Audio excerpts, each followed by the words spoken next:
चलें जी, शुरू करते हैं फिर।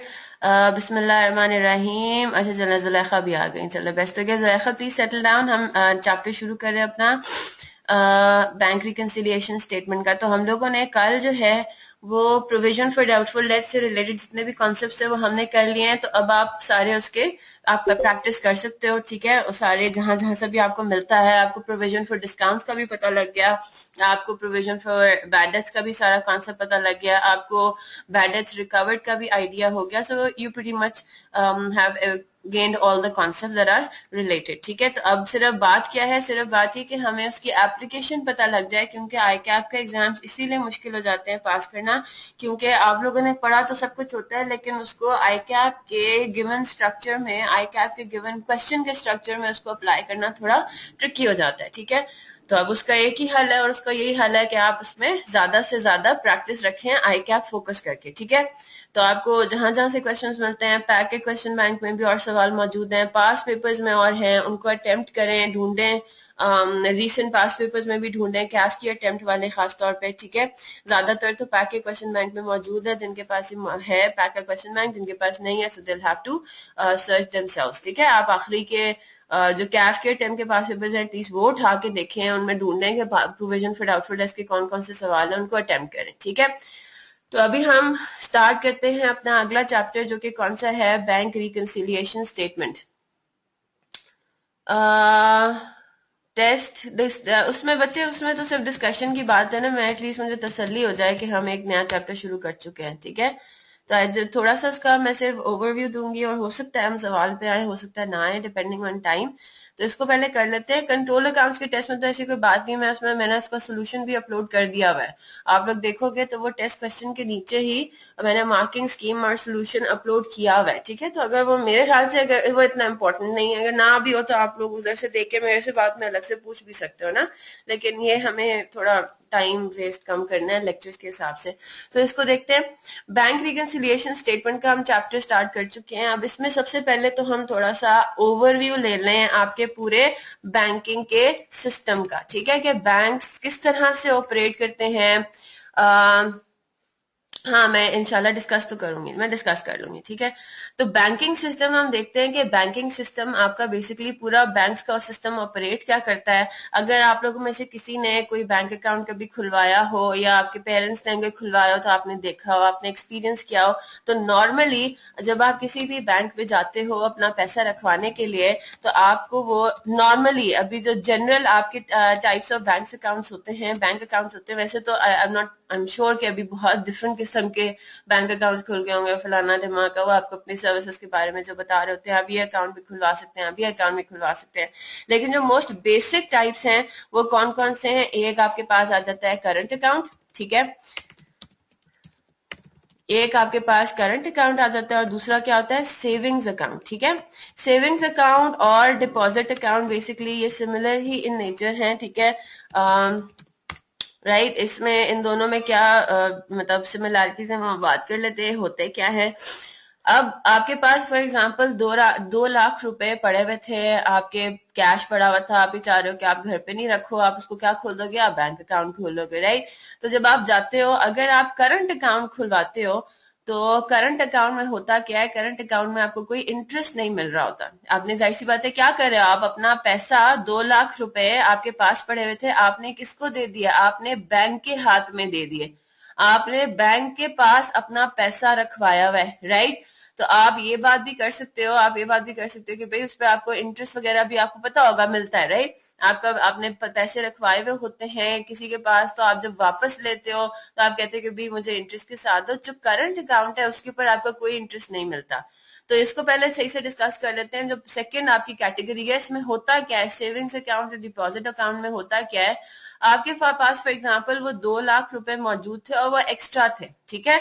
यानी कि आपके पास अभी उनका कोई यूज नहीं था, तो आपने क्या कहा, आपने कहा कि उसको घर में ऐसी रखने से वैसे ही खतरा बढ़ जाता है, राइट। हम क्या करते हैं, हम इसको डाल देते हैं बैंक अकाउंट में, और कौन से अकाउंट में, डिपॉजिट अकाउंट में। अब डिपॉजिट अकाउंट में होता क्या है, ये सिर्फ प्रैक्टिकल इंफॉर्मेशन है आपके लिए, ये दिस विल नॉट बी इंशाल्लाह टेस्टेड, ठीक है।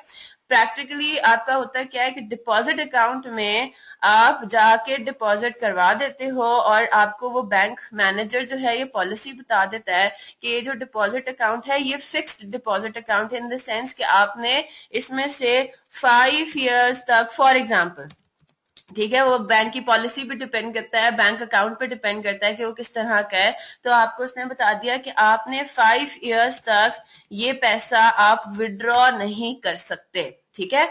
आप 2 लाख रुपए अगर हमें देते हैं तो 5 साल तक आप विड्रॉ नहीं कर सकते। 5 साल के बाद आपको आपके 2 लाख रुपए भी वापस मिल जाएंगे और क्या मिल जाएगा, इसके ऊपर सूद भी मिल जाएगा, ठीक है। तो बेसिकली डिपॉजिट अकाउंट में वही लोग पैसा रखवाते हैं जिनके पास एक्सेस कैश हो, जिनके पास कोई इस्तेमाल ना हो, तो वो इन्वेस्टमेंट पर्पसेस के लिए बैंक अकाउंट खुलवा लेते हैं कि हमारा पैसा भी सेफ रहेगा और क्या होगा, उसके ऊपर हमें बगैर कोई मेहनत किए हुए हराम इनकम भी मिलती रहेगी, राइट। अब वो हराम है, काफी लोग उसको नहीं मानते, that is another story. What their point is कि आपको उसके ऊपर कोई ना कोई रिटर्न मिलता रहे, आपका ये पैसा आइडल ना पड़ा रहे, आपका ये पैसा कहीं रख दें, आप रखवा दें और इस तरह से हो कि जब आपको वो पैसा वापस मिलने की बारी आई तो आपको over and above that amount मिले, राइट। यानी कि आपको 2,50,000, 3 लाख रुपए मिले, 4 लाख रुपए वापस मिले, ठीक है। Price bond is something else, ठीक है। प्राइस बॉन्ड्स तो एक अलग ही चीज होती है। Price bonds is not a bank account. वो आप बैंक में जाके आप अकाउंट नहीं खुलवाते हो, आप प्राइस बॉन्ड्स खरीदते हो। प्राइस बॉन्ड्स क्या होते हैं, प्राइस बॉन्ड्स आपका वो भी आपका इन्वेस्टमेंट का एक तरीका है, हाँ वो बात है, लेकिन वो बैंक अकाउंट नहीं होता, सही है। आपका जो टर्म सर्टिफिकेट्स होते हैं, नहीं आपके क्या होते हैं, जो गवर्नमेंट जो सर्टिफिकेट्स वगैरह इशू करती है, पता नहीं क्या बोलते हैं उसको, security certificates, I am not sure about that, I have never done that, ठीक है। तो उसमें काफी आपके पास इस तरह के इंस्ट्रूमेंट, इनको इंस्ट्रूमेंट्स कहते हैं, these are instruments of investment, that is different from a bank account, ठीक है। ये मैं बैंक अकाउंट की बात कर रही हूँ। तो बात समझ आ गई। सेविंग्स अकाउंट में क्या होता है कि आपके ऊपर लिमिट होती है, सॉरी डिपॉजिट अकाउंट में क्या होता है कि आपके ऊपर एक ये लिमिट होती है कि आप इसमें से विड्रॉल नहीं कर सकते और आपको क्या मिलता रहता है, जो मेन फीचर है वो उसका यही है कि इस पे आपको इंटरेस्ट रिसीव होता रहता है। यानी कि if you're the account holder तो आपको क्या मिलती रहेगी, इंटरेस्ट इनकम मिलती रहेगी, मंथली, 6 मंथली, ईयरली बेसिस पे, जो भी बिजनेस बैंक की पॉलिसी है, ठीक है। अब हम जब करंट अकाउंट पे आते हैं, अब फॉर एग्जांपल आप, जाहिर सी बात है आपके पास पैसा इस्तेमाल के लिए भी आप रख सकते हो, बहुत ढेर सारा पैसा हो सकता है, उसके लिए भी आपने बैंक अकाउंट खुलवाया हो। तो अगर आपने आपने डे टू डे अपनी ऑपरेशंस करनी है, आपको डे टू डे खर्चे भी मीट करने हैं, तो उसके लिए आप कौन सा अकाउंट खुलवाओगे, करंट अकाउंट। क्यों?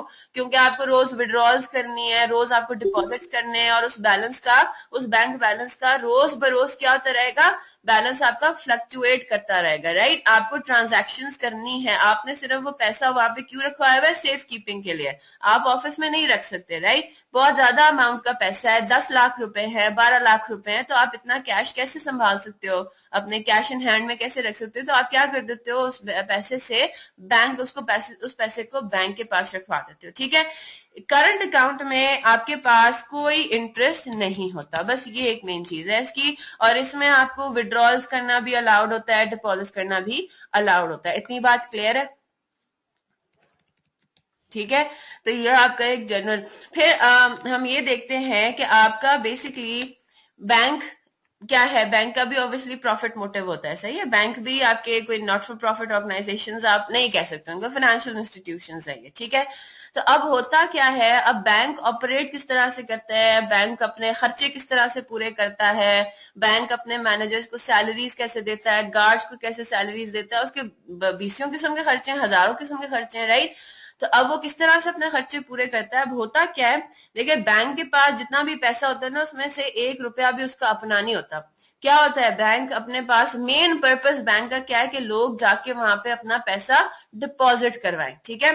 तो फॉर एग्जाम्पल मिस्टर ए कोई एक एक इंडिविजुअल है, ठीक है। उनके पास फॉर एग्जाम्पल 3 लाख रुपए पड़े हुए थे। मिस्टर ए ये चाह रहे हैं कि वो 3 लाख रुपए अपने बैंक में डिपॉजिट करवाएं। वो क्या करते हैं, वो बैंक में जाते हैं, वो एक दरवाजे से एंटर होते हैं, 3 लाख रुपए अपने काउंटर पे रखते हैं और वो कहते हैं कि I want to open a current account for example, ठीक है, या डिपॉजिट अकाउंट चले। वो डिपॉजिट अकाउंट या करंट अकाउंट अपना खुलवाना चाह रहे हैं। अब उन्होंने वो पैसे दे दिए बैंक मैनेजर को। बैंक मैनेजर ने कहा कि जी बिल्कुल ठीक है, आपके अकाउंट में 3 लाख रुपए आ गए हैं। वो बड़े मजे मजे से वापस चले जाते हैं। होता क्या है, जैसे ही वो निकल रहे थे, एक और पार्टी आ रही थी, मिस्टर सी। और मिस्टर सी कौन थे? मिस्टर सी को पैसों की जरूरत थी। ठीक है, कितने रुपयों की? फॉर एग्जाम्पल 3 लाख रुपए की। तो मिस्टर ए ने अपने पैसे डिपॉजिट करवाए 3 लाख रुपए के, और दूसरी तरफ से कौन एंटर हो गए बैंक में? मिस्टर सी। मिस्टर सी क्या कहते हैं? मिस्टर सी बैंक मैनेजर के पास जाते हैं, कहते हैं आई नीड 3 लाख रुपीज का लोन। तो बैंक, आपको पता है, लोन्स भी देता है, राइट? तो अब वो बैंक क्या करेगा? बैंक वही 3 लाख रुपए उठा के मिस्टर सी के आगे रख देगा, टर्म्स बता देगा कि ठीक है जी, आपने ये 3 साल में पे करना है, आपने इसके ऊपर इंटरेस्ट भी पे करना है। ठीक है, बात समझ आ रही है? सही है। तो वो क्या करता है, बैंक बेसिकली ऑपरेट इसी तरह से करता है कि जिन लोगों ने बैंक अकाउंट्स खुलवाए हुए होते हैं बैंक्स के अंदर, जिन्होंने डिपॉजिट्स किए हुए होते हैं, उन्हीं का पैसा उठा के वो आगे सर्कुलेट करता है। इस तरह से हो सकता है कोई बैंक लोन ना देता हो, लेकिन वैसे नॉर्मली देते हैं। ठीक है, कंज्यूमर लोन्स तो इन एनी केस देते ही देते हैं। ठीक है, इसके अलावा बैंक और क्या काम करता है? अब उसके पास डिपॉजिट्स बहुत सारे पड़े हुए हैं, लोन्स फॉर एग्जांपल उसने कम दिए हुए हैं, उसके पास अभी भी डिपॉजिट पड़ा हुआ है ना। वो कहता है कि ये पैसा मैं क्यों जाया करने दूं, मैं काम ये करता हूँ, इस पैसे को, लोगों के पैसे को कहीं ना कहीं इन्वेस्ट कर देते हैं। इस तरह से भी हो सकता है, अरेंजमेंट इस तरह से भी हो सकती है। तो उससे क्या होता है, उसको उसके ऊपर भी इंटरेस्ट इनकम मिल रही होती है। तो बात समझ में आ रही है ना कि बैंक अपनी कैसे कमाई करता है। अब फॉर एग्जाम्पल मिस्टर ए ने कौन सा अकाउंट खुलवाया था? सेविंग्स अकाउंट खुलवाया था। अब सेविंग्स अकाउंट जैसे ही हो, आपके दिमाग में आ जाना चाहिए, इसका मतलब है बैंक मिस्टर ए को इंटरेस्ट भी पे करेगा। ये क्या चीज हो रही है? ये किस्म का ये हो रहा है कि मिस्टर ए अपना 3 लाख रुपए बैंक को दे रहे हैं, तो एक किस्म का मिस्टर ए बैंक को लोन दे रहे हैं 3 लाख रुपए का।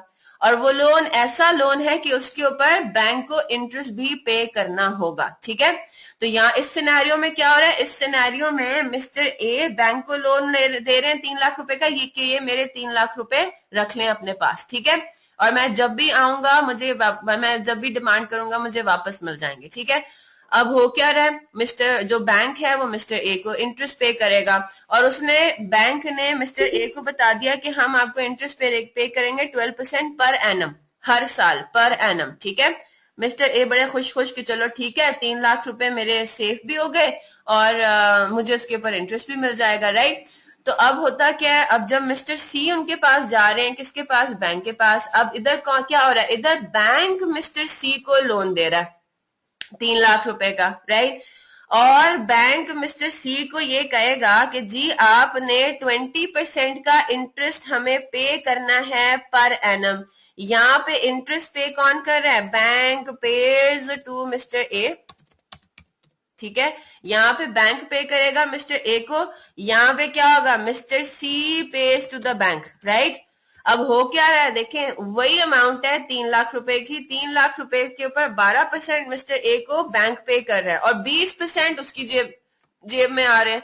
तो अब यहाँ पे क्या हो रहा है? यहाँ पे जो 8% का जो डिफरेंस है, 8% बिल्कुल बैंक का अपना प्रॉफिट है, ये बैंक की अपनी जेब में जाएगा, ये बैंक की अपनी कमाई कहलाएगी।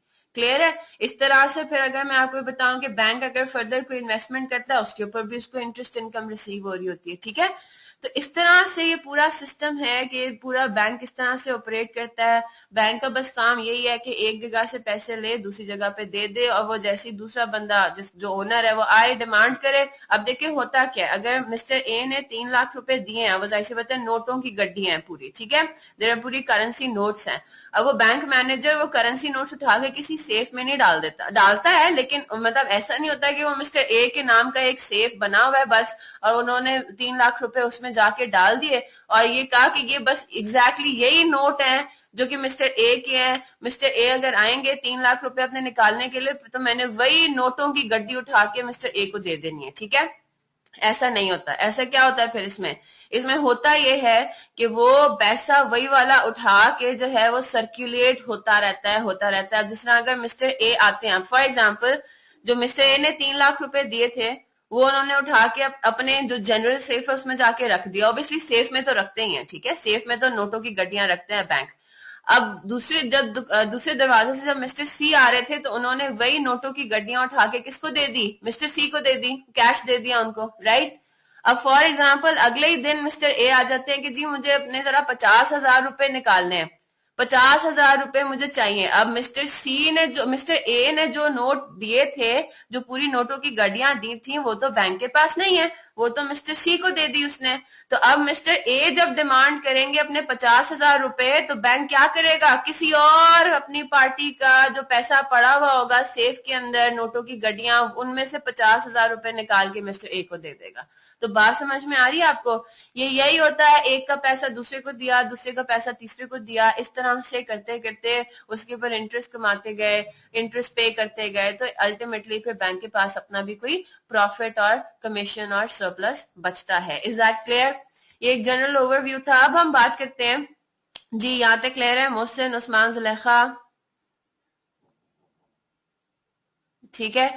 अब हम बात करते हैं होता क्या है। अब जरा इसको यहाँ से जरा गौर से सुनिएगा इस बात को। आपने फॉर एग्जाम्पल आपका कोई बिजनेस है, ठीक है, फर्नीचर का, आपने बिजनेस के नाम का कोई बैंक अकाउंट खोलना है, ठीक है। आपने 10 लाख रुपए लिए और 10 लाख रुपए आपने जाके बैंक में डिपॉजिट कर दिए। हाँ, नहीं नहीं नहीं, हमारा अकाउंट तो कुछ नहीं होगा ना, हमारे अकाउंट में तो पैसे पड़े हुए हैं। मिस्टर ए के अकाउंट में नजर आ रहा होगा कि 3 लाख रुपए मौजूद हैं। जब वो मिस्टर सी को देगा तब भी 3 लाख रुपए तो पड़े हुए ना, मिस्टर ए के तो पड़े हुए ना, मिस्टर ए के हम क्यों कम करेंगे। मैं सिर्फ ये बात कर रही हूँ कि फिजिकली जो उसकी जो नोटों की गड्डियां हैं, मैं उनकी बात कर रही हूँ। This was an interesting point, मुझे बड़ा मजा आया था ये सुन के कि अच्छा इस तरह से होता है, नहीं पता होता, राइट। तो व्हेन आई फाउंड आउट, तो आई वाज लाइक वाओ, किस तरह से चलते हैं ये लोग, राइट।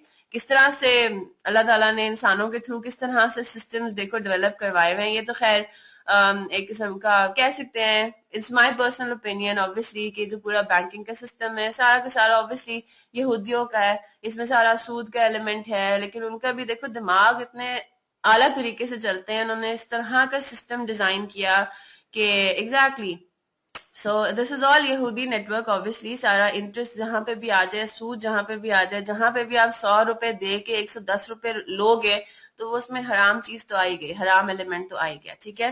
तो बस अल्लाह ताला हम सबको बचा के रखे ऐसी चीजों से। आप लोग भी कोशिश किया करें, जब इंशाल्लाह आप लोग आगे जाके इस पोजीशन में होगे, ठीक है। बिल्कुल बिल्कुल बिल्कुल सही बात है उस्मान, इतना बड़ा ये सिस्टम है और इतना कॉम्प्लेक्स सिस्टम है कि इसको समझने में ऑब्वियसली टाइम लगता है, but once you understand that, आपका लिटरली दिमाग दंग रह जाता है, राइट। कि क्या इंसान ने क्या क्या कुछ चीजें कर ली हैं, राइट। और हम कितना दूर हो चुके हैं, अपनी असल सिस्टम हमारा ये नहीं है, this is not what it should be, right. तो आगे जाके आप लोग भी कोशिश कीजिएगा कि जब आप इंशाल्लाह जब आप जॉब्स करने लगेंगे, when you would be in a position to change some things, आप एटलीस्ट अपनी लाइफ से इस तरह की चीजों से दूर रहिएगा लाइफ में, ठीक है। जस्ट रिमेम्बर दैट सूद जो है वो, हाँ बिल्कुल, आपका दिल बड़ा करता है। आपको तो मुफ्त में अगर कोई चीज, अगर 1 लाख रुपए मुफ्त में मिल जाए तो आप तो बड़े खुश हो गए, और एक दफा उसकी लत लग जाए तो फिर आप कहते हो कि मुझे इस तरह से मिलता रहे। इसीलिए तो एक सूद एक वो है आपका एक मतलब क्या कह सकते हैं, फितना है। और ये बस एक लत लग जा, किसी को अगर सूद की पहले लत लग गई तो बस उसका फिर उसी पे वो चलता रहेगा। और उसको अगर कोई बोले कि यार 100 रुपए दे के 100 रुपए ही वापस लो, तुम क्यों ओवर एंड अबव ले रहे हो, तो वो तो फिर लड़ने पे आ जाएगा कि तुम मेरी कमाई पे हाथ मार रहे हो, right. So this is very complex, बहुत ही अफसोसनाक चीज है ये, लेकिन शैतानी चीजें सारी ऐसी होती हैं, इंटरेस्टिंग होती हैं, अट्रैक्टिव होती हैं, राइट। तो एनीवे अब हमें थोड़ा सीखना तो है। अब अगर फॉर एग्जांपल कोई, मेरे पास काफी स्टूडेंट्स ऐसे आते हैं, मिस इसके बारे में सीखना भी क्या ठीक है या नहीं, इंटरेस्ट के बारे में हम पढ़ रहे हैं, इंटरेस्ट को हम देख रहे हैं, कैलकुलेशंस कर रहे हैं। तो बच्चे देखो, मेरा personal opinion, I am not an आलम और एनीथिंग, तो मेरा पर्सनल ओपिनियन ये है कि आप इसके बारे में स्टडी करोगे तो ही आपको इसको चेंज करने की पोजीशन में आओगे ना। तो आप इसको स्टडी करो, आप बैंकिंग के सिस्टम को स्टडी करो, लेकिन किस नियत से कि मैंने इसको जिस हद तक मैं चेंज कर सकता हूँ या कर सकती हूँ, मैं इसको चेंज करूंगी, ठीक है। तो one person has a power to do wonders. आप इस तरह से मत सोचो कि मैं अकेला बंदा क्या कर सकता हूँ, ठीक है, मैं अकेली क्या कर सकती हूँ। लेकिन एक इंसान जो है वो कितना डिफरेंस ला सकता है ये हमें पता भी नहीं है, right. So all that is needed is just a little effort. आपको सिर्फ एक एफर्ट करनी होती है, आवाज उठानी होती है, आपको सिर्फ मतलब ये बात करनी होती है। जुबान से भी तो जिहाद हो सकता है ना, जुबान से भी हम इस चीज का खात्मा कर सकते हैं। आप एटलीस्ट ये बात जरूर कर सकते हो, आपको जब पता होगा कि सूद हराम है, सूद ऐसी कैलकुलेशन होती है, तो आप एटलीस्ट ये काम तो कर सकते हो ना कि आप अपनी जिंदगी में सूद से भागो। आप सेविंग्स अकाउंट ने जो है बिल्कुल आप अपने साथ सेविंग्स अकाउंट मत खोले, इस्लाम मना नहीं करता, ठीक है, मना नहीं करता। काला इल्म तो खैर दैट इज अनदर स्टोरी, उसके बारे में मैं कुछ नहीं कह सकती। मैं तो जो आपकी इस तरह की स्पेसिफिक चीजें हैं लर्न करना, मतलब ना लर्न करो ऐसी चीजें, ठीक है। लेकिन job Mohsin my personal opinion ना करें तो बेहतर है, ठीक है। अच्छा Usman, I don't know that, I am not sure about it, ठीक है, मैंने कहीं पढ़ा नहीं है तो मैं इसके बारे में कुछ नहीं कह सकती। बच्चे जॉब देखो, जॉब करना जो है वो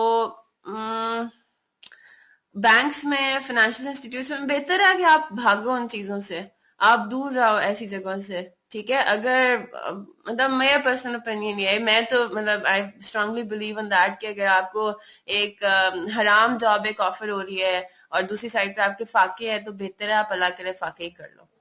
सही है, दैट्स व्हाट आई थिंक।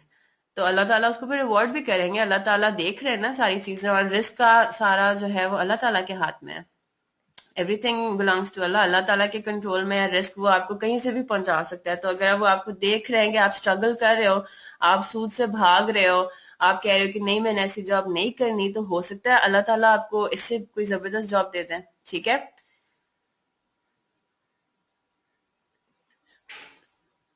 बिल्कुल, आप उस्मान फिर आप उसमें डायरेक्टली कांटेक्ट में होते हो।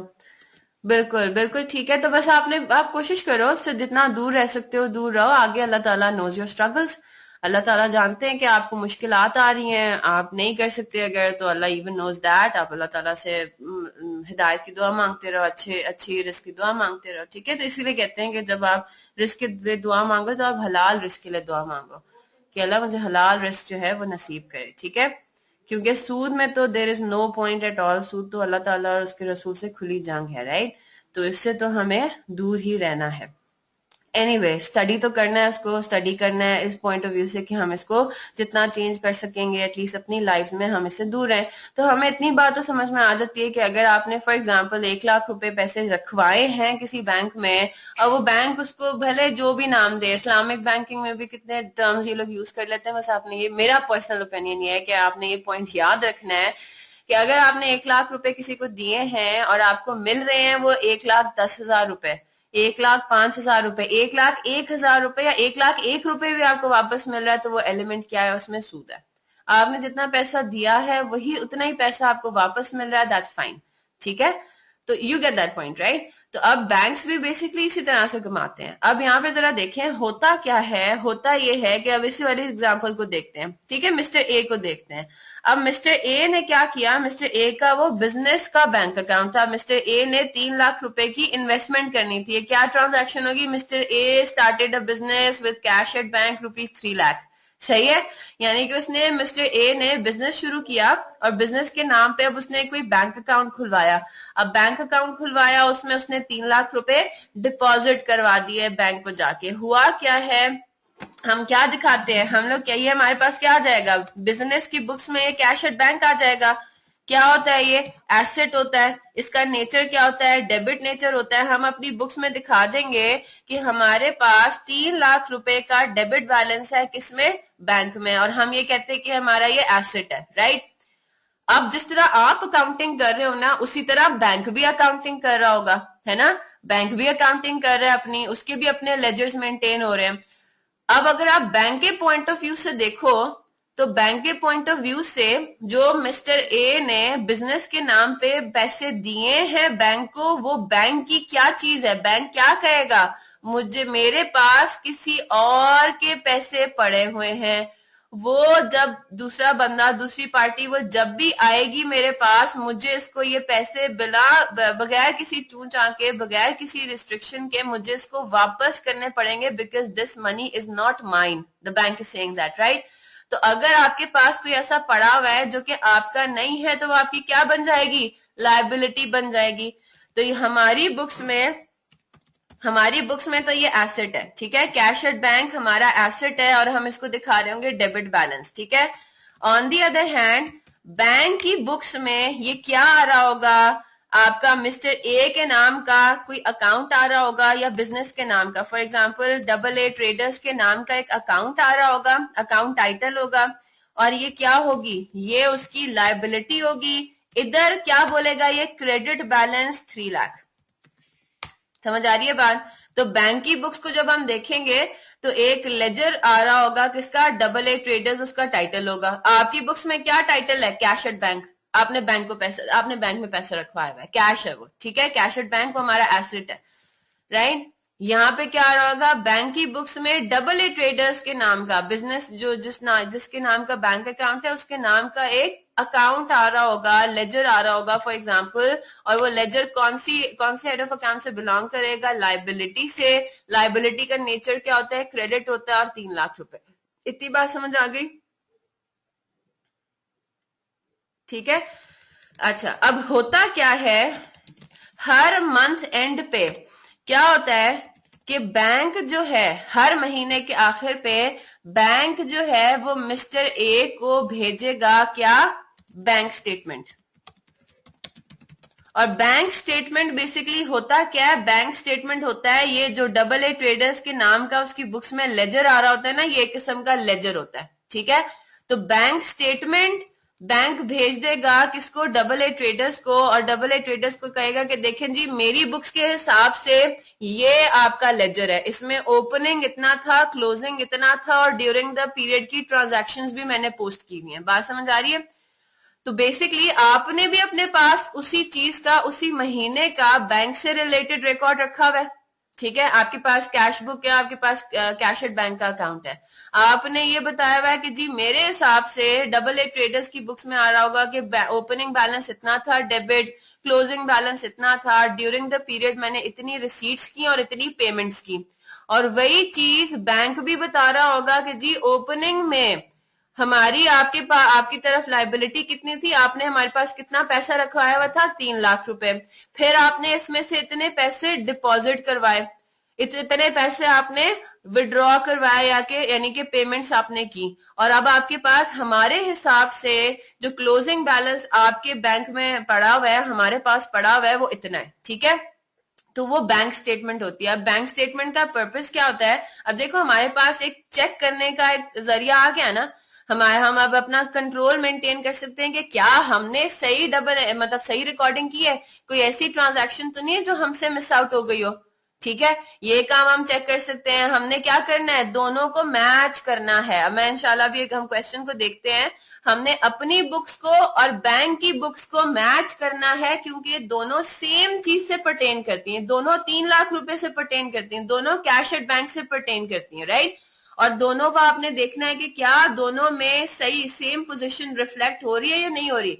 दोनों में क्या ओपनिंग बैलेंस सेम था, क्लोजिंग बैलेंस सेम था, transactions during the period same डाली गई हैं दोनों में या नहीं। अगर डिफरेंसेस होते हैं तो फिर हमें क्या करना होता है, फिर हमें उनकी इन्वेस्टिगेशन करके उनकी एडजस्टमेंट करनी होती है, या फिर हमें फिर बैंक रिकंसिलिएशन स्टेटमेंट बनाना होता है। तो कैसे बनाते हैं अभी देख लेते हैं।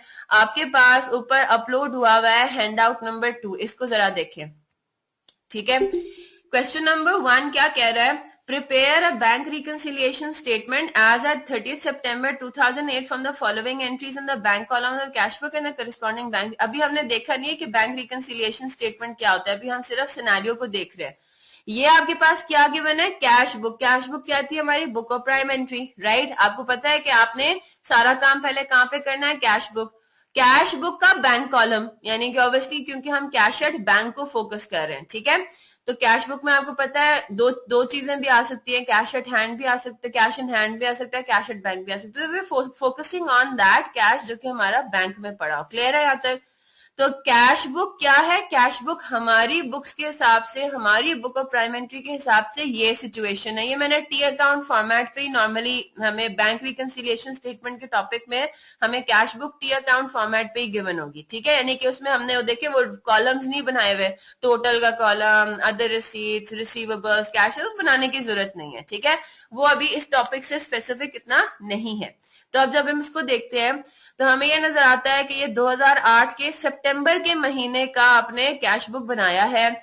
आपके पास 1 सितंबर को बैलेंस ब्रॉड डाउन कितना है, 8000 रुपीज। कौन सी साइड पे आ रहा है, ये डेबिट साइड पे आ रहा है, यानी कि बैंक में पैसा मौजूद था 8000 रुपीज, राइट।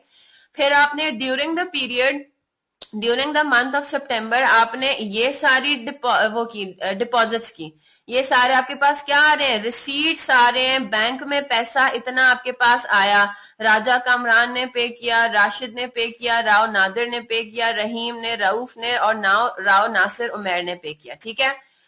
क्रेडिट साइड पे आपके पास क्या आ रही होती है, सारी पेमेंट्स आ रही होती हैं। आपने बैंक में से ड्राइंग्स की थी, सुलेमान को पे किया, सैलरी पे की, सलीम, अहमद, सना, सरवर, कमीशन पे किया, और महीने के आखिर में आपके पास क्या क्या क्या आपके हिसाब से कितना बैलेंस पड़ा होना चाहिए बैंक में, आप ये कह रहे हो कि कैश एट बैंक है 2250।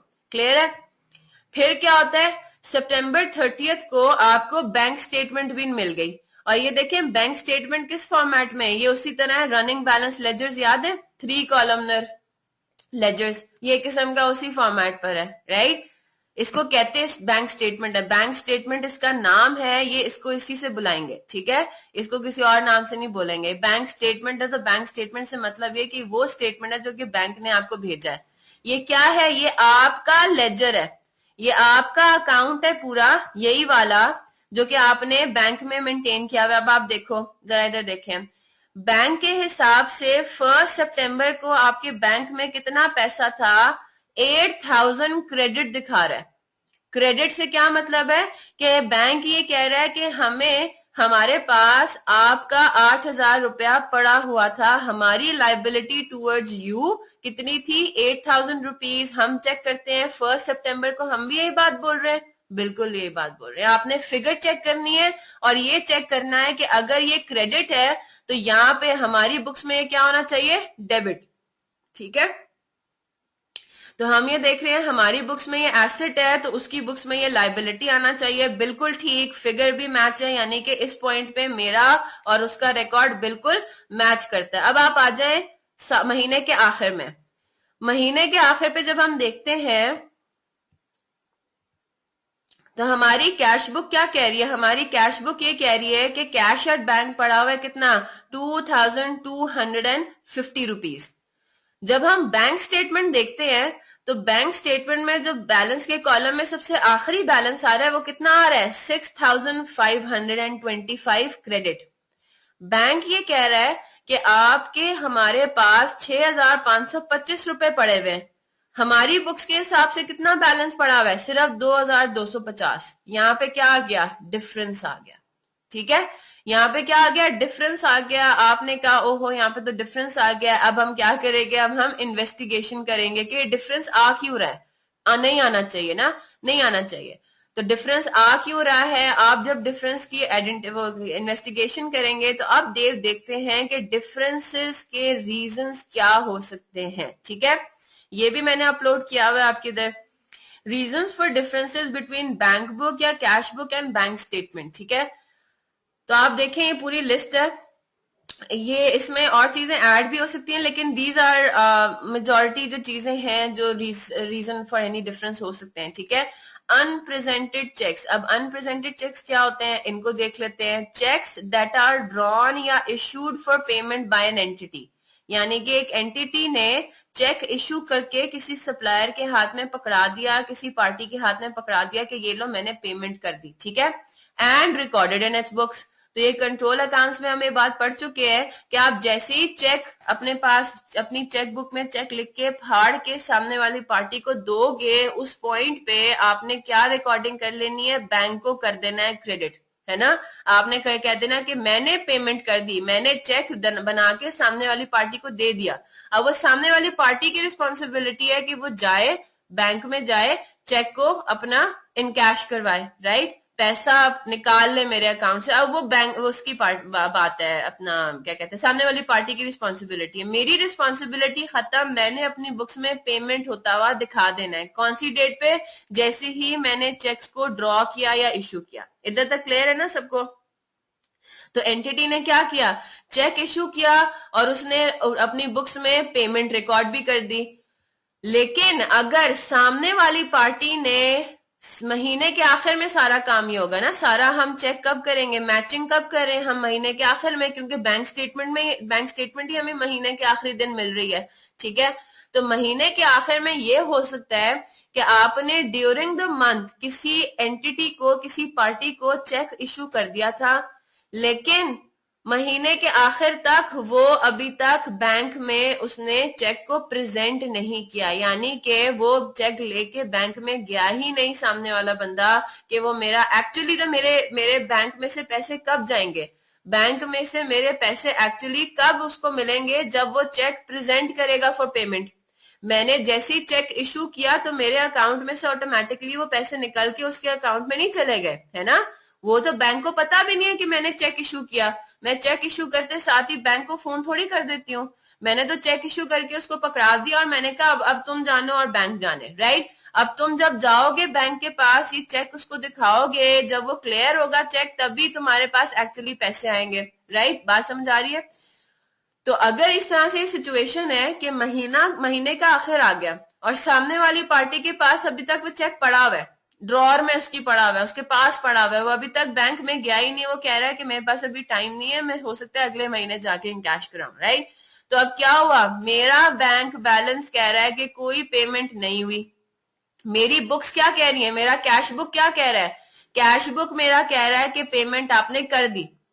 बैंक स्टेटमेंट क्या कह रहा है, पेमेंट तो अभी तक हुई नहीं। क्यों, क्योंकि बैंक के पास थोड़ी वो बंदा लेके आया अभी तक चेक। बात समझ आई। बैंक को कैसे पता चलेगा कि आपने कोई चेक इशू किया हुआ है, आपने कोई पेमेंट की हुई है अपनी बुक्स में। बात समझ आ रही है, ठीक है। तो उस ऐसे चेक्स को जो कि महीने के आखिर तक प्रेजेंट नहीं हुए, सामने वाली पार्टी ने अभी तक उस पेमेंट निकाली नहीं है हमारे बैंक से, उसको कहते हैं unpresented cheques. The bank does not show any payment in its bank statement and unpresented check is also known as an outstanding check. तो ये पेमेंट्स के सिनेरियो में सिर्फ होगा। बात समझ आ रही है। तो अब जब ये सिचुएशन हो जाएगा तो बिल्कुल ठीक है, आप अपनी बुक्स में आपने दिखाया हुआ पेमेंट हुई हुई है उस महीने, और बैंक स्टेटमेंट में कोई पेमेंट ही नहीं दिखा रही, तो जाहिर सी बात है बैंक स्टेटमेंट के हिसाब से आपका बैंक बैलेंस ज्यादा आ रहा होगा, है ना। वो कह रहा होगा कि जी आपके बैंक में तो 4 लाख रुपए मौजूद है, हम अपनी कैश बुक में बोलेंगे नहीं जी सिर्फ 3 लाख रुपए मौजूद है, 1 लाख की हम पेमेंट कर चुके हैं। डिफरेंस आ गया, बिल्कुल आ गया महीने की आखिरी तारीख को, राइट, बैलेंस में। क्लियर है यहां तक? जवाद, मोहसिन, जुलेखा, क्लियर है?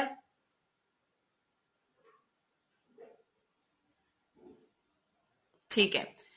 तो ये आपका पहला रीजन आ गया डिफरेंस का। अब जरा एक और चीज भी नोट कर ले, इस तरह की छोटी छोटी चीजें मैं इंशाल्लाह आप लोगों को बताती भी रहूंगी, आपको याद भी हो जाएगा, ठीक है। अब किसी के दिमाग में ये बात आई कि अगर फॉर एग्जाम्पल मैंने, ये याद नहीं रहता, प्रैक्टिस करोगे याद हो जाएगा। अनप्रेजेंटेड चेक तो आउटस्टैंडिंग चेक है ना, कि वो अभी तक आउटस्टैंडिंग है। आउटस्टैंडिंग से मुराद है, आउटस्टैंडिंग से मतलब है कि अभी तक वो मतलब चेक पड़ा हुआ है ना, मतलब आउटस्टैंडिंग है वो, उसको अभी तक जो उसका काम था वो अभी तक पूरा नहीं हुआ, ठीक है। जो उसके रिलेटेड काम क्या करना था, आपको पेमेंट लेनी थी ना, पेमेंट निकलवानी थी अपने बैंक अकाउंट से, आपके बैंक अकाउंट में से पैसा निकल जाने चाहिए थे, लेकिन उस चेक को आपने इशू तो कर दिया लेकिन अभी तक पैसे निकले नहीं, तो वो चेक क्या है, वो आउटस्टैंडिंग चेक है, उसने अभी तक अपना प्रॉपर काम किया नहीं, ठीक है। इसको इस तरह से समझ लें। अब फॉर एग्जाम्पल मैं अगर आपको ये बताऊं कि 10 जून को क्या हुआ, 10 जून को मैंने चेक इशू किया, ठीक है। जैसे ही मैंने चेक इशू किया 10 जून को, तो मैंने डबल एंट्री क्या पास कर दी, फॉर एग्जांपल पेबल को मैंने इश्यू किया था, तो मैंने पेबल कंट्रोल अकाउंट को क्या कर देना है, डेबिट कर देना है, और क्या कर देना है, बैंक को कर देना है क्रेडिट, ठीक है। अब मैंने चेक इश्यू करके सामने वाली पार्टी को दे दिया 1 लाख रुपए का। अब सवाल ये आता है कि जिस पार्टी को मैंने चेक इशू किया है उसके पास कितने दिन या कितना टाइम अवेलेबल है कि वो उस पीरियड में जाके पैसे निकाल सकते हैं। क्या उसको आज के ही दिन 10 जून को ही उसको जाके जरूरी जमा कराना होगा, चेक प्रेजेंट करना होगा फॉर पेमेंट? तो इसका जवाब है 6 मंथ्स, बिल्कुल ठीक। आज की डेट से, चेक की डेट से, ठीक है, चेक पे क्या डेट लिखी होगी, आज की डेट लिखी होगी, तो चेक की डेट से सामने वाली पार्टी के पास 6 मंथ्स हैं कि वो उन 6 महीने में जाके कभी भी पैसे मेरे अकाउंट से निकलवा सकता है। अगर फॉर एग्जाम्पल वो 6 महीने के बाद जाके चेक दे देता है बैंक में, डिपॉजिट को मतलब पेमेंट के लिए प्रेजेंट करता है, तो बैंक मैनेजर क्या कहेगा, I am sorry you're too late, ये चेक तो एक्सपायर कर गया, तो वो चेक क्या हो जाएगा, डिसऑनर हो जाएगा। बिल्कुल ये लॉ है, ठीक है। 6 मंथ से आपने नोट करना है। तो सामने वाली पार्टी के पास 10 दिसंबर तक का टाइम है, वो जब भी जाए चाहे 10 दिसंबर तक वो जाके मेरे बैंक में से बैलेंस अमाउंट निकाल सकती है 1 लाख रुपए का, ठीक है, सही है। तो अब फॉर एग्जांपल अनप्रेजेंटेड चेक कब होगा, अनप्रेजेंटेड चेक उसी सिनेरियो में होगा कि अगर उस पार्टी ने जून के महीने में जाके प्रेजेंट नहीं किया चेक, उसके बाद 6 महीने है ना, वो चाहे तो वो 3 महीने तक वो अनप्रेजेंटेड चेक पड़ा रह सकता है, 4 महीने तक रह सकता है, 5 महीने तक रह सकता है, छठा महीना उसके लिए क्रूशियल है। छठे महीने में तो उसको लाजमन जाके डिपॉजिट पेमेंट लेनी है, ठीक है, बात समझ आ रही है। तो 6 मंथ्स का आप नोट कर ले। ये बात इंशाल्लाह दोबारा मैं करूंगी टाइम बार्ड चेक्स के बारे में जब बात करेंगे ना, अभी तो हम अभी बेसिक्स पर है, ठीक है, इतनी बात क्लियर होगी। चले फिर दूसरा देखते हैं कि दूसरा रीजन क्या हो सकता है आपके डिफरेंस का, अनक्रेडिटेड डिपॉजिट्स। इसको पढ़ लेते हैं।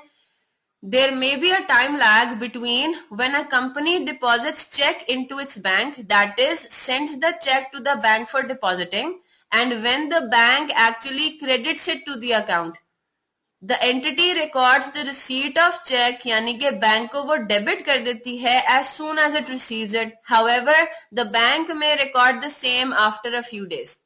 यानी कि क्या मतलब हुआ, अनप्रेजेंटेड चेक्स हमेशा होंगे पेमेंट्स के केस में, अनक्रेडिटेड डिपॉजिट्स हमेशा उस सिनेरियो में होंगे कि अगर आपने चेक रिसीव किया, आपने चेक रिसीव किया, फॉर एग्जाम्पल आपने एक चेक रिसीव किया कौन सी डेट को, 12 जनवरी को। जैसे ही आपने चेक रिसीव किया, आपने अपने पास, हमने ये पढ़ा हुआ है ना कि चेक रिसीव करने पे हम डबल एंट्री क्या पास कर देते हैं, बैंक को कर देंगे हम डेबिट के पैसे हमारे पास आ गए, हालांकि अभी तक मैंने उसको कुछ किया नहीं है। और फॉर एग्जांपल कुछ भी हो सकता है, ये पैसा मुझे हो सकता है कैश सेल के अगेंस्ट रिसीव हुआ, चेक रिसीव हुआ है ना, कुछ भी क्रेडिट हो सकता है, सेल्स आपकी क्रेडिट हो सकती है, कैश सेल्स भी तो होती है ना। तो हो सकता है आपने उस पार्टी को आज के दिन सेल की और उसने आपको चेक दे दिया कैश के बजाय, तो ठीक है, आपने क्या कर दिया, बैंक डेबिट किया 50,000 से, सेल्स आपने क्रेडिट कर दी 50,000 से। अब ये चेक आपके पास पड़ा हुआ है ना, चेक आपके पास पड़ा हुआ है, हो सकता है आपने साल के दिन के मतलब नॉर्मली ये होता है कि हर रोज जो है वो शाम के वक्त क्लोजिंग से पहले ना 6 बजे से पहले, 5 बजे से पहले, तकरीबन 4 बजे अराउंड मैंने देखा है। प्रैक्टिकली होता क्या है कि हर बिजनेस ना 4 बजे अपना बंदा भेजता है बैंक में, अपना कोई एम्प्लॉय भेजता है और उसके पास सारे जितने भी उसको ड्यूरिंग द डे जितने भी चेक्स रिसीव हुए होते हैं ना पार्टी से, कस्टमर्स से, वो सारे चेक्स लेके चला जाता है बैंक को, दे आता है कि जी ये पैसे हमारे बैंक अकाउंट में डाल दो, ठीक है। नॉर्मली यही होता है हर साल, हर दिन शाम के वक्त 4 बजे, अराउंड 4 बजे बंदा जाता है बैंक में, ठीक है। तो 12 जनवरी को क्या हुआ, आपने 12 जनवरी की सुबह को चेक रिसीव किया, तो आपने जैसी चेक रिसीव किया आपने ये डबल एंट्री पास कर दी। फिर आपने क्या किया, आपने शाम के 4 बजे अपना बंदा भी भेज दिया कि जरा चेक ये बैंक में डिपॉजिट कराओ। अब देखो, जब आपको पैसे चेक रिसीव हुआ था उस टाइम पे एक्चुअली तो बैंक में आपके पैसे नहीं आए थे ना, बैंक को तो पता भी नहीं था कि उसने आपके बैंक अकाउंट में पैसे डालने हैं। बैंक को कब पता चलेगा, जब आप उसको चेक लाके दोगे कि जी ये मुझे चेक रिसीव हुआ था, ये आप जरा डिपॉजिट कर दें। अब होता क्या है, बैंक जो है वो फौरन से चेक डिपॉजिट नहीं करता। अब उसको चेक मिल गया है 12 जनवरी को, उसको नजर आ रहा है कि आपके पास चेक कोई आया है, वो क्या करेगा, बैंक, आप अगर किसी ने कभी चेक से कोई ट्रांजैक्शन की हो तो आपको पता होगा कि बैंक वैलिडेशन करता है, वेरिफिकेशन करता है, क्या चेक पे सिग्नेचर ठीक है, डेट ठीक है, अकाउंट नंबर ठीक है, चेक कहीं फेक तो नहीं है, राइट, पर्टिकुलर्स उसमें जो वर्ड्स वगैरह लिखे हुए उसमें कोई गड़बड़ तो नहीं है, ठीक है, कोई फोर्जरी तो नहीं हुई हुई। तो वो क्या करता है, अब वो चेक में, आप जाहिर सी बात है उसने आपके बैंक अकाउंट में पैसे डालने हैं ना, ठीक है, और एक दफा अगर पैसे वो डाल देता है तो निकालना बड़ा मुश्किल होता है। तो उसको ये बात जरूर देखनी होती है कि वो जो आपके बैंक अकाउंट में पैसे डाल रहा है वो ठीक भी डाल रहा है, नहीं डाल रहा, राइट। उसको ये भी चेक करना है कि जिसके अकाउंट से पैसे आएंगे क्या उसके पास 50,000 रुपए पड़े हुए भी है या नहीं पड़े हुए, राइट। तो उसको बहुत सारी चीजें चेक करनी होती हैं और उसके अंदर तकरीबन 3 से 4 दिन लग जाते हैं। तो अब हो क्या रहा है, 12 जनवरी को आपने रिकॉर्ड कर दिया कि मेरे बैंक में पैसे आ गए, या इसको एक काम करें, इसको 12 जनवरी नहीं 28 जनवरी कर दें, ठीक है। 28 जनवरी को आपको कोई चेक रिसीव हुआ था, 28 जनवरी को आपने वो बैंक में भेज भी दिया, लेकिन बैंक ने एक्चुअली आपके अकाउंट के अंदर पैसे नहीं डाले, वो वेरिफिकेशन कर रहा था। वेरिफिकेशन फॉर एग्जांपल कौन सी डेट को कंप्लीट हुई, 2 फरवरी को, ठीक है। तो 2 फरवरी को एक्चुअली आपके बैंक अकाउंट में पैसे आए, लेकिन बीच में क्या आ गया आपका, बीच में आ गया मंथ एंड, राइट। बीच में आपके पास आ गया 31 जनवरी। 31 जनवरी पे खड़े होके हमें क्या रिसीव होगा, बैंक स्टेटमेंट रिसीव होगा। बैंक स्टेटमेंट को जब हम देखेंगे तो अभी तक तो 50,000 रुपए बैंक ने नहीं दिखाए हुए होंगे बैंक अकाउंट के अंदर। बात समझ आ रही है ना। तो बैंक स्टेटमेंट में आ रहा होगा कि अभी तक आपके 50,000 रुपए कहीं पे हमें नजर नहीं आ रहे होंगे डिपॉजिट हुए हुए। क्यों, क्योंकि उसके ऊपर अभी तक काम खत्म ही नहीं हुआ, वेरिफिकेशन उसकी खत्म ही नहीं हुई। वो कब हो रही है, ये सिनेरियो तभी होगा अगर आपका महीने के मतलब 1 महीने में आपको चेक रिसीव हो रहा है और वो पेमेंट असल में रिसीव आपको एक्चुअली बैंक अकाउंट में हो रही है अगले महीने में, तभी ये अनक्रेडिटेड डिपॉजिट का सिनेरियो राइज होगा, ठीक है।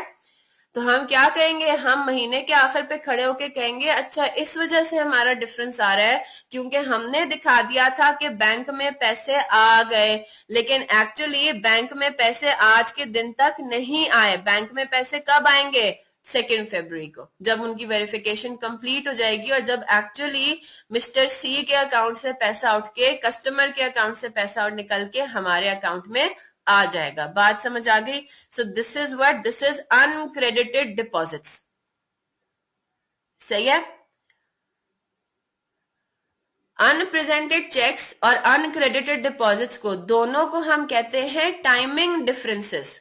टाइमिंग डिफरेंसेस क्यों कहते हैं, क्योंकि देखो हमारे पास ये जो अनप्रेजेंटेड चेक है हमें पता है कि हमारा और बैंक स्टेटमेंट का जो डिफरेंस है ये उस टाइम पे खत्म हो जाएगा जब वो सामने वाली पार्टी चेक प्रेजेंट कर देगी पेमेंट पे, यानी कि सिर्फ इसमें टाइम लैग है, इसमें सिर्फ टाइमिंग का इश्यू है कि हमने आज के दिन रिकॉर्डिंग कर दी है पेमेंट की, बैंक किसी और दिन करेगा, राइट लेकिन करेगा जरूर, कभी ना कभी तो करेगा ही, राइट। विद इन 6 मंथ्स अगर प्रेजेंट हो गया तो हमारा डिफरेंस खत्म हो जाएगा।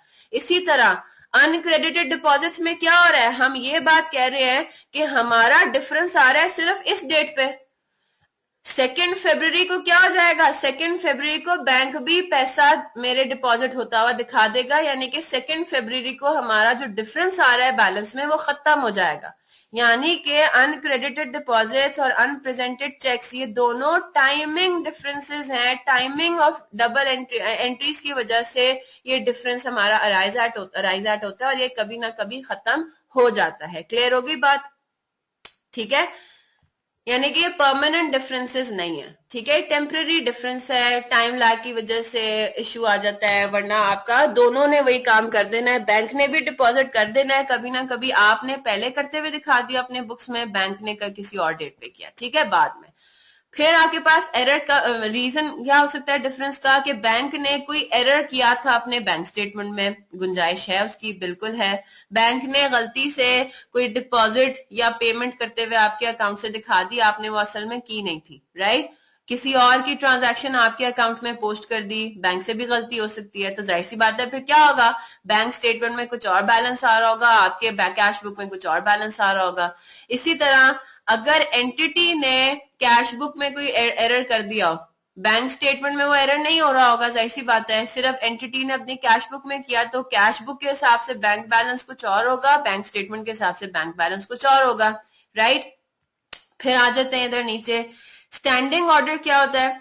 Standing order is an instruction that the account holder gives to its bank to pay a set amount at regular intervals to another's account. Example, fixed monthly subscriptions for a newspaper. तो होता क्या है इसमें standing order में होता क्या है कि फॉर एग्जांपल जिस तरह अगर मेरा कोई अकाउंट है, बैंक अकाउंट है, तो मैं अपने बैंक को इंस्ट्रक्ट करूंगी कि देखो मुझे पता है कि मुझे हर महीने जो है वो 1000 रुपए देने हैं फॉर एग्जांपल किसी न्यूज़पेपर की सब्सक्रिप्शन के, ठीक है। न्यूज़पेपर का आपको पता है ना सब्सक्रिप्शंस होती हैं, ठीक है। मुझे हर महीने फिक्स्ड अमाउंट पे करनी है और सेम ही डेट पे। दूसरी जनवरी को मुझे पता है, 2 जनवरी को मुझे सब्सक्रिप्शन पे करनी है, 2 फरवरी को 1000 रुपए की पे करनी है, 2 मार्च को पे करनी है, राइट। तो फिक्स्ड उसका आपका एक पैटर्न है। अब मैं क्या करूंगी, अब मैं कहूंगी कि भाई अब मैं क्या हर महीने दूसरी तारीख को मैं वही सेम, मुझे पता है अमाउंट भी सेम है, मैं जाके बैंक से पैसे निकालूं, दूसरे के बैंक अकाउंट में ट्रांसफर करूं। इससे अच्छा ये है कि मैं अपने बैंक अकाउंट को ही बोल देती हूँ, अपने बैंक को ही बोल देती हूँ कि वो हर महीने इस डेट पे हर महीने 1000 रुपए मेरे अकाउंट से निकाल के न्यूज़पेपर एजेंसी के बैंक अकाउंट में डाल दिया करें, ठीक है। तो इसको क्या कहते हैं, ये भी पेमेंट के लिए होता है और इसको हम कहते हैं स्टैंडिंग ऑर्डर, ठीक है। तो ये बात जरा नोट करें, ये इंस्ट्रक्शन हमने किसको दिया, हमने अपने बैंक को ये परमिशन दे दी। हम उसके ऑब्वियसली डॉक्यूमेंटेशन होती है, उसमें आप परमिशन का साइन करते हो, स्टैंडिंग ऑर्डर का एक डॉक्यूमेंट होता है, उस पर आप लिखते हो कि भाई डिटेल्स क्या क्या है, आपने कौन कौन से महीने कौन कौन सी डेट पे कितना कितना अमाउंट मेरे बैंक अकाउंट से निकालना है, ठीक है। तो ये सिर्फ ऐसा नहीं होता कि वर्बली आपने बात कर दी दैट्स इट, इसकी प्रॉपर डॉक्यूमेंटेशन होती है। तो आपने अपने बैंक को ये लिख दिया कि भाई आई हैव ऑथराइज्ड यू, आप है मेरा बैंक अकाउंट, लेकिन मैं आपको ऑथराइज कर रहा हूँ कि आप इसमें से हर महीने 1000 रुपए निकाल के फलाने बैंक अकाउंट में ट्रांसफर करते हैं, ठीक है। तो ये मेरा बैंक काम कर रहा है।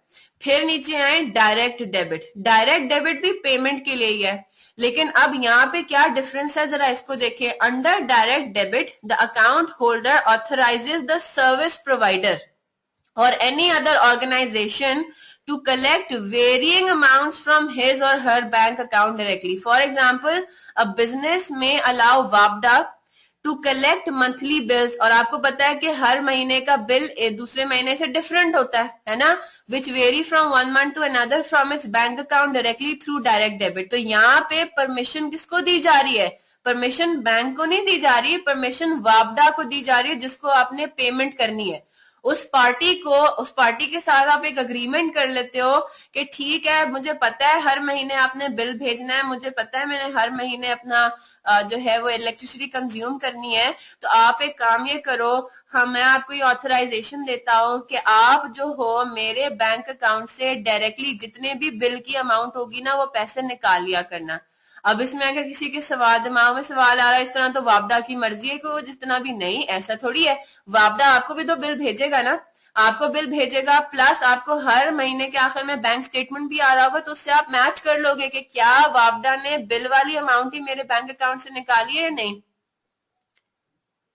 नहीं नहीं नहीं नहीं, खाता नहीं है बैंक, देखो इसीलिए तो फिर बैंक स्टेटमेंट हमें मिल रही होती है, हमें बैंक स्टेटमेंट दे रहा है ना बैंक आपको बता रहा है ना कि मैंने आपके बैंक अकाउंट में से डायरेक्टली क्या क्या काम किया, तो आप उसे फिर चेक कर लेते हो ना कि क्या ये काम एज पर इंस्ट्रक्शंस ही हुआ या नहीं हुआ। नहीं हुआ, आपके पास वो डॉक्यूमेंटेड, आपके पास एग्रीमेंट भी होता है, ऑथराइजेशन भी होती है, आप जाके बैंक के पास खड़े हो जाओ कि मैंने तो आपको 1000 रुपए निकालने को कहा था, आपने मेरे अकाउंट में से 2-2 हजार क्यों निकाले हुए, राइट। तो यही तो बात है, एवरीथिंग इज डॉक्यूमेंटेड, हर एक चीज का एविडेंस है। तो बैंक स्टेटमेंट मिलने का एक फायदा ये भी हो जाता है कि आपने जो बैंक को कहा हुआ है ना कि आप ये काम मेरे बिहाफ पे कर देना, तो वो आपके अकाउंट में वो करता हुआ दिखा रहा होगा, तो आपने फिर उससे चेक कर लेना है कि क्या ये इसने काम एज पर माई इंस्ट्रक्शन किया है या नहीं किया। सेम गोज फॉर दिस, आपने वापडा को ऑथराइजेशन दी हुई थी कि आपका जितना भी बिल होगा आपने उससे पैसे डिडक्ट कर लेने हैं, आपको वापडा बिल तो भेजेगा ना, बिल भेजेगा, बस आपको पेमेंट खुद जाके नहीं करनी पड़ेगी, वो वापडा खुद ही आपके अकाउंट से निकाल लेगा। तो आप क्या करोगे, जब बैंक स्टेटमेंट आपके पास आएगी उसमें आप देखोगे कि जी वापडा ने मेरे बैंक अकाउंट से पैसे इतने निकाल लिए, तो आप उसको चेक कर लोगे कि क्या बिल का अमाउंट इतना ही था या नहीं था। क्लियर है बात। तो हर चीज की चेकिंग और काउंटर चेकिंग मौजूद होती है, सही है। फिर आपके पास क्या रीजन होगा डिफरेंस का, आप देखें स्टैंडिंग ऑर्डर और डायरेक्ट डेबिट, इन दोनों में क्या सिचुएशन है, मुझे कुछ भी नहीं पता होगा कि मेरे अकाउंट में क्या हो रहा है, वो मैंने ऑथराइजेशन दे दी, मैं बिल्कुल तसल्ली से आराम से बैठी हुई होंगी, मैं महीने ड्यूरिंग द मंथ में कोई डबल एंट्री पास नहीं कर रही होंगी। इसमें कौन डबल एंट्रीज पास कर रहा होगा? इसमें बैंक खुद कर रहा होगा, राइट। इसमें क्या मतलब हुआ? बैंक स्टेटमेंट में नजर आ रहा होगा कि पेमेंट हुई हुई है, और मैंने अपनी बुक्स में कुछ भी नहीं किया होगा। ये हम अभी इंशाल्लाह देखेंगे तो क्लियर हो जाएगा। तो मेरी कैश बुक में कोई पेमेंट रिकॉर्ड नहीं हो रही होगी। क्यों? क्योंकि मैं बोलूंगी मैं एक काम करती हूँ, महीने का आखिर का वेट करती हूँ, मेरे पास जब बैंक स्टेटमेंट आएगी ना तो उसमें से मैं देख लूंगी कि कौन सी डेट पे पेमेंट हुई है, हुई भी है या नहीं हुई, कितने अमाउंट की पेमेंट हुई है, ठीक है। क्योंकि देखो एटलीस्ट डायरेक्ट डेबिट में तो ये बात है कि हमें हम पेमेंट का अमाउंट पता ही नहीं होगा। वो तो हमें तब पता चलेगा जब बिल हमें रिसीव होगा और जब हम बैंक स्टेटमेंट देखेंगे कि अच्छा वापडा ने इस महीने इतने इतने रुपए की पेमेंट हमारे बैंक अकाउंट से निकाल ली थी, राइट। तो हमारी कैश बुक जो है इन दोनों सिनेरियोज में अपडेटेड नहीं होगी। क्या अपडेटेड होगा? बैंक स्टेटमेंट अपडेटेड होगा। तो बैंक स्टेटमेंट में पेमेंट नजर आ रही होगी, कैश बुक में पेमेंट नजर नहीं आ रही। बच्चे मोहसिन, हम एक्सपेंस रिकॉर्ड करेंगे फिर महीने के आखिर में करेंगे जरूर, और इसी महीने करेंगे, लेकिन कब करेंगे? महीने के आखिर में, जब हमें बैंक स्टेटमेंट हमारे हाथ में आ जाएगी, जब हम देख लेंगे कि अच्छा इतने का एक्सपेंस हुआ था, इतने का खर्चा हमने पेमेंट की थी, ठीक है। वो हम करेंगे। वो अक्रूवल बेसिस पे भी होता है, वो अक्रूवल एंड प्री पेमेंट्स में भी हम देखेंगे कि अगर हमें अमाउंट कंफर्म ना हो तो अगर हम ड्यूरिंग द मंथ एंट्री पास करना चाहें एक्सपेंस की तो फिर हम वो क्या करेंगे? That is another topic, accruals and pre payments. और इन एनी केस महीने के आखिर में आपके पास बैंक स्टेटमेंट आ जाएगा, आपको पता लग जाएगा कि कितने की पेमेंट हुई, टेलीफोन एक्सपेंस कितने का किया था आपने, इलेक्ट्रिसिटी एक्सपेंस आपने कितने का, कितना पेमेंट वापडा ने डिडक्ट की, ठीक है। ये बात होगी। अच्छा, फिर एक और आइटम ऐसा है क्रेडिट ट्रांसफर। क्रेडिट ट्रांसफर में क्या होता है? फॉर एग्जाम्पल ऑनलाइन पेमेंट्स हो गई, ऑनलाइन रिसीट्स हो गई। जैसे आपने, आपके कस्टमर ने आपसे कोई चीज खरीदी और उसने आपको फोन पे कहा कि आप मुझे अपना बैंक अकाउंट नंबर दे दें, मैं आप जो पैसे है ना वो आपके अकाउंट में ऑनलाइन ट्रांसफर कर दूंगा। तो उसने क्या आपको कोई चेक दिया? नहीं। आपको उसने चेक थोड़ी दिया, आपने उसने आपको चेक थोड़ी दिया कि आप फिर उसको जाके डिपॉजिट करें। ये रिसीट्स के केस में होता है, ठीक है। क्रेडिट ट्रांसफर आपको जब पैसा मिलने की बात हो रही हो उसके केस में होता है। स्टैंडिंग ऑर्डर और डायरेक्ट डेबिट होता है पेमेंट्स के लिए। तो क्रेडिट ट्रांसफर में क्या है कि उस कस्टमर ने आपसे अकाउंट नंबर आपका पूछा और कहा कि मैं आपको ऑनलाइन ट्रांसफर कर दूंगा। अब आपको फॉर एग्जाम्पल पता नहीं है कि उसने पैसे कितने दिए, ठीक है, कितने वो भेज रहा है पैसे। आप क्या करोगे? कैश बुक में आपने इस केस में भी कैश बुक में कोई रिकॉर्डिंग नहीं हुई होगी। वो बैंक में ऑटोमेटिकली आ गए, बैंक को नोटिफाई हो गए कि जी पैसे आ गए हैं। वो बैंक अपनी अकाउंट में क्या कर देगा? दिखा देगा कि भाई मैंने इतने पैसे मिस्टर ए के अकाउंट में डिपॉजिट कर दिए। फिर जब महीने के आखिर में बैंक स्टेटमेंट आएगी तो आपको नजर आ रहा होगा कि अच्छा इसमें तो एक कस्टमर ने मुझे ऑनलाइन पेमेंट की हुई है, आपने कैश बुक को में तो अपडेट ही नहीं किया हुआ था वो। फिर वो आप कहोगे कि अच्छा ये this is another reason for difference, ठीक है, कि मेरे पास एक ऑनलाइन पेमेंट आ गई थी, एक क्रेडिट ट्रांसफर हो गया था, मेरे पास मेरे बैंक अकाउंट में पैसा आ गया था, मुझे नहीं पता था, ठीक है।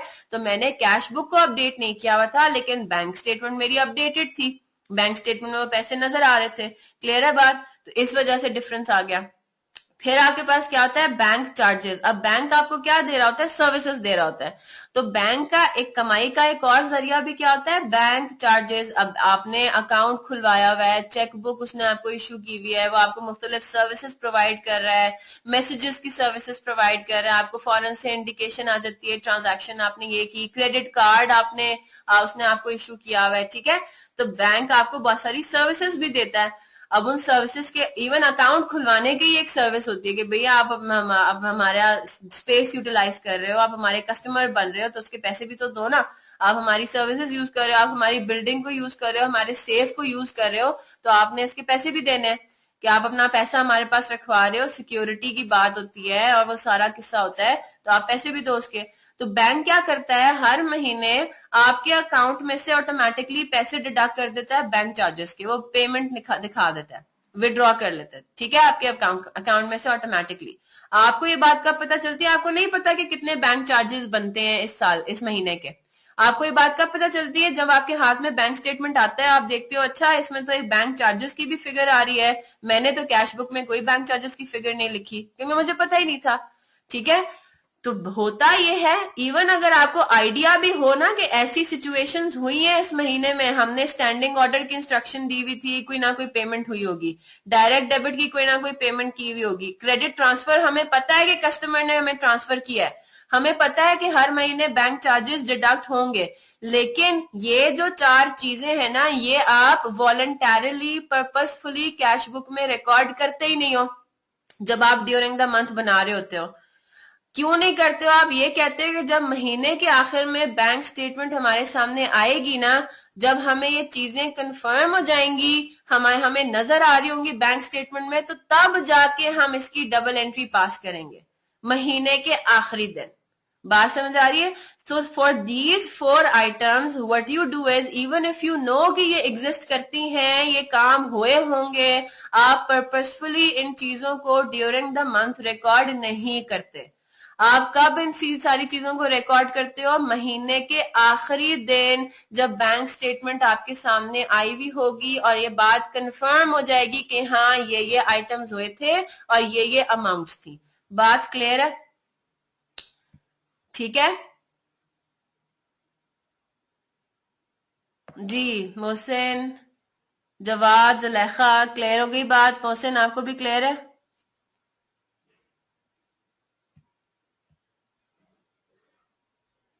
ठीक है, अब जरा इधर आ जाए। अब हम देखते हैं कि इसका क्वेश्चन अटेम्प्ट करने का तरीका क्या होगा। आपको ये याद भी करना है क्योंकि ये सारा एग्जाम में एक दफा आ चुका है। What are the reason for difference between a cash book and a bank statement. ठीक है, तो ये सारे रीजंस हैं। इसको भले मतलब सिंपल इंग्लिश में लिखना चाहें सिंपल इंग्लिश में, लेकिन एटलीस्ट ये टर्म्स आपको याद होने चाहिए। बैंक एरर तो सिंपल है, अनक्रेडिटेड डिपॉजिट्स क्या होते हैं, अनप्रेजेंटेड चेक्स क्या होते हैं, स्टैंडिंग ऑर्डर, बैंक चार्जेस, ये वो। ठीक है, अब हम आते हैं इनकी अकाउंटिंग के ऊपर।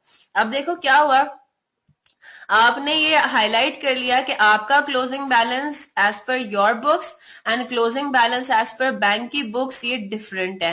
अब आपने ये, आपके दिमाग में ये पता है कि बिल्कुल डिफरेंसेस हो सकते हैं, है ना, बिल्कुल डिफरेंसेस हो सकते हैं।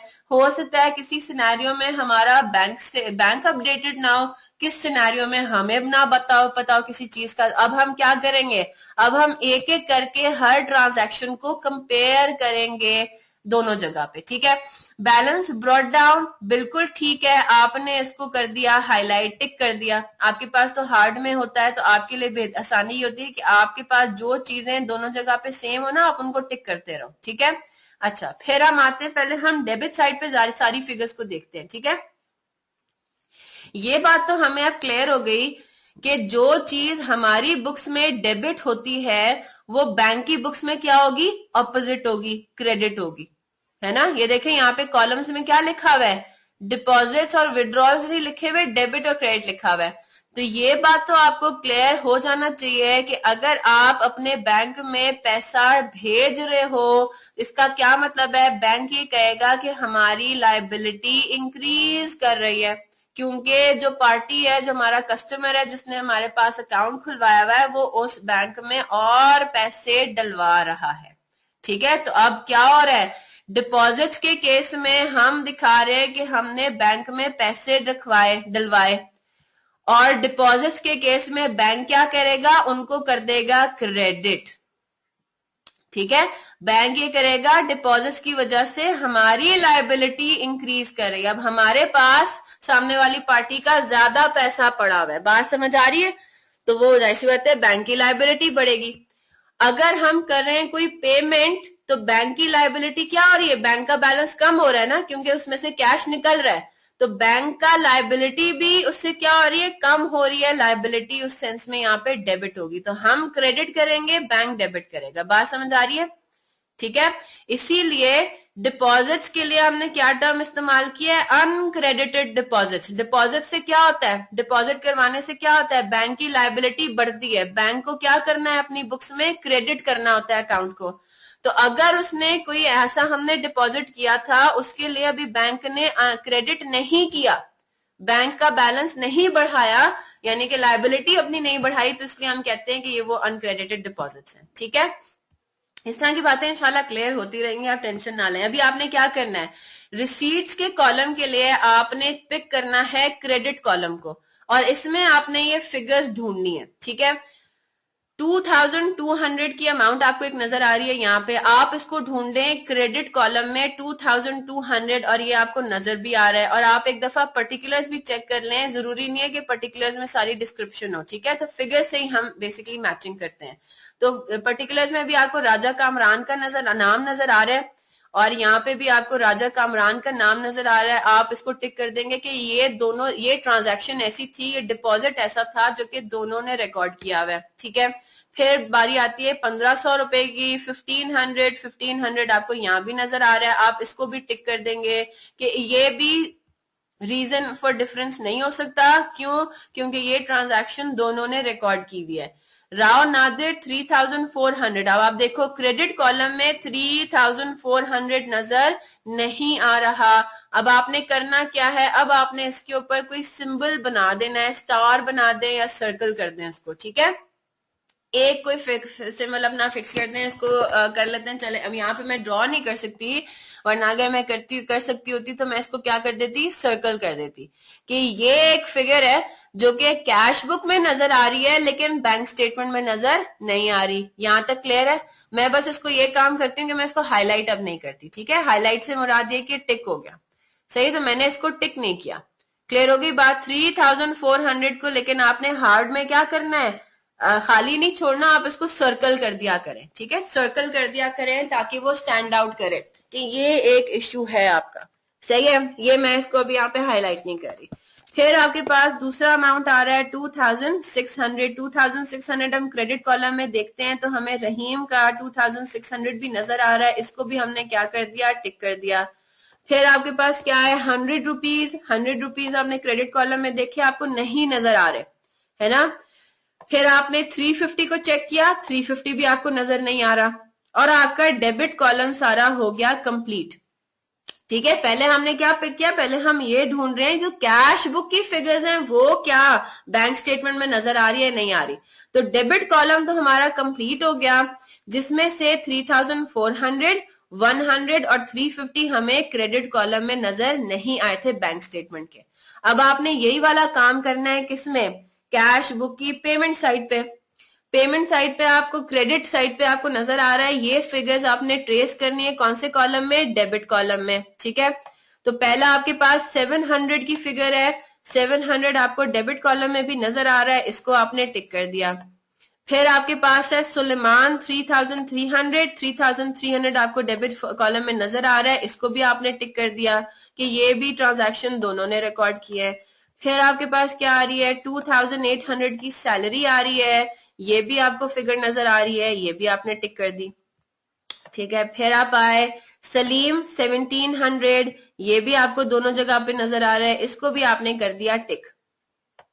फिर आपके पास आ रहा है अहमद 4200 आपको कहीं नजर नहीं आ रहा डेबिट कॉलम में, ठीक है। अब ये क्रेडिट कॉलम में हो सकता है इत्तेफाक से कोई क्रेडिट कॉलम में 2000 की फिगर हो, 4200 की फिगर हो, लेकिन आपने याद क्या रखना है, आपने डेबिट कॉलम में ढूंढनी है चीजें, राइट।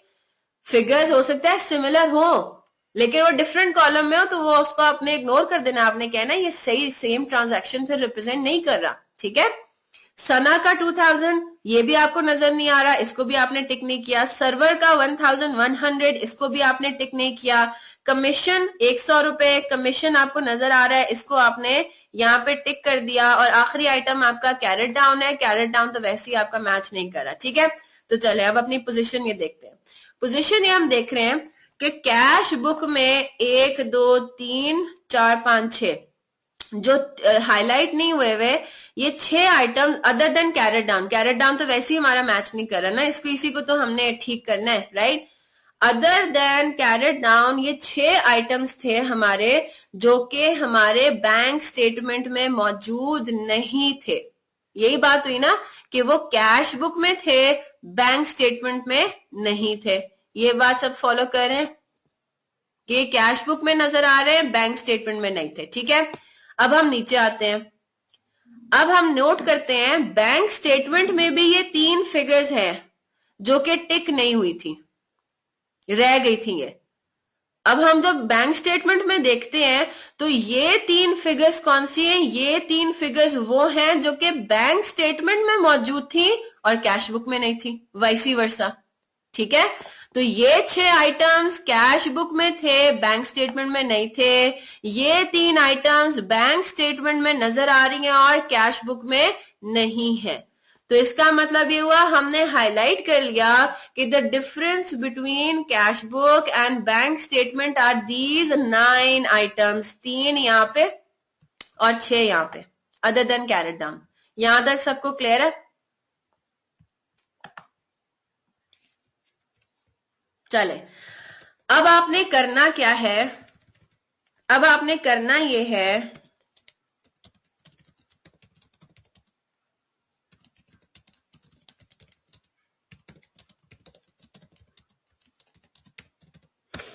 जो आइटम्स बैंक स्टेटमेंट में अपेयर हो रही हैं लेकिन कैश बुक या बैंक बुक में अपेयर नहीं हो रही, इनको आपने इनके साथ आपने बनाना है क्या, एडजस्टेड कैश बुक। ठीक है, ये अभी देखते हैं इसको। और जो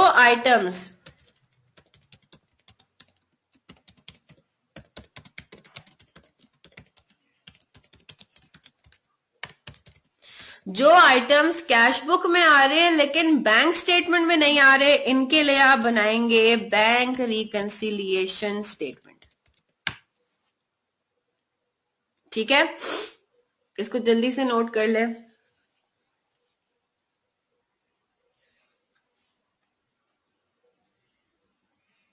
या एक काम ये करते हैं, समझ लिया है हमने, इस क्वेश्चन को पूरा ना अटेम्प्ट करते हैं कल। How about that? कल कर लें इसको, क्योंकि टाइम अब खत्म हो रहा है, 5 मिनट रहते हैं सिर्फ। तो अच्छी बात है, हमने थोड़ी बहुत डिस्कशन कर ली, हमने सिस्टम इसका समझ लिया, फिर हम इसकी अकाउंटिंग कल कर लेते हैं। ठीक है, इसके देख लेते हैं कल। सही है उस्मान, जुलेखा? क्योंकि टाइम भी कम बचा है। जवाद, अच्छा उस्मान तो है नहीं, जवाद। ठीक है, इसको कल कर लेते हैं ताकि फिर हमें टाइम तो लगेगा, 10-15 मिनट हो सकता है इसमें लगे, तो फिर क्वेश्चन नंबर 1 भी देख लेंगे, क्वेश्चन नंबर 2 भी देख लेंगे। ठीक है, इकट्ठा ही। सही है, तो इंशाल्लाह फिर कल मिलते हैं। अगर कोई सवाल है तो जल्दी से पूछ लें, नहीं है तो इजाजत दें।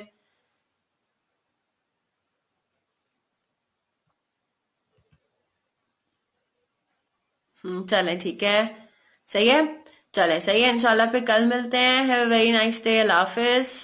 अच्छा, सैटरडे का मैं रिमाइंडर दे दूं, प्रोविजन का टेस्ट है, ठीक है, सैटरडे संडे को, तो मैं अपलोड कर दूंगी, तैयारी रखें अपनी पूरी। चलें जी, अल्लाह हाफिज।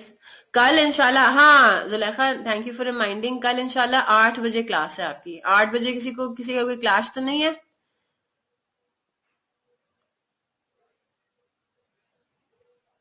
जैसे मेरे ख्याल से नहीं होगा, क्योंकि बात हो चुकी है उनसे। ठीक है, तो इंशाल्लाह 8 बजे, हाँ नाश्ते का क्लास है। I am really sorry about that. आप लोग तो फिर भी, आप लोग तो 9:30 बजे तक चलो फारिग हो जाओगे, उसके बाद भी नाश्ता कर सकते हो। मेरी तो उसके बाद क्लासेस हैं बैक टू बैक। सही है, तो my classes will start from 8।